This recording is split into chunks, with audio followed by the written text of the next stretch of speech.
Pamamahagi naman po ng relief packs sa mga apektadong Kalasyawenyo.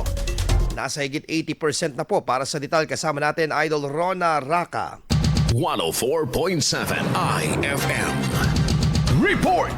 Isang bayan ng Kalasyaw sa nakaranas ng matinding epekto ng mga nag-aambag at habagat, partikular ang malawakang pagbaha na naranasan sa mga barangay. Sa panayam kay Kalasyaw LD RMO Officer 3 Kirsten Joy Soriano, sa uling monitoring ng Marusay River, nasa above critical level pa ito at patuloy na nakararanas ang mga barangay ng Lasip, Mancop, Talibao, Longos at Tumbang ng malalim na pagbaha. Samantala, patuloy din ang pag-aarangkada ng distribusyon ng relief packs sa mga residente.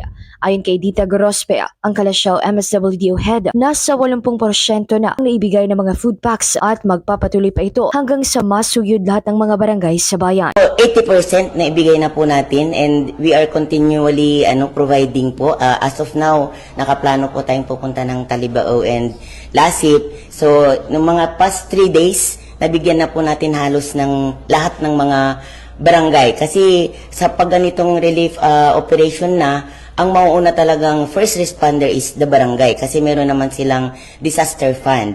And dating tayo sa LGU, nag-augment na po tayo ngayon. And since marami din pong mga donations and may augmentation din po from the national government like the SWD, yun po yung mga pinamimigay na natin ngayon. Inihayag din ni Kalasyaw Mayor Patrick Caramat ang katiyakan sa pagsama sa mga Kalasyawenyo sa kanilang muling pagbangon mula sa sinapit na pananalasa ng mga kalamidad.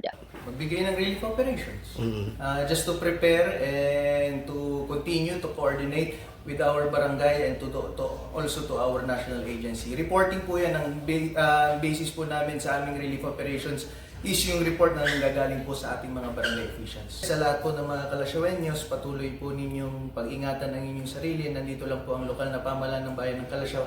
Iniisip po ang kapakanan po ng bawat Kalasyawenyo. Mula rito sa IFM Dagupan, ito si Idol Rona Raka. Tatak, IFM. IFM News. IFM News. IFM News.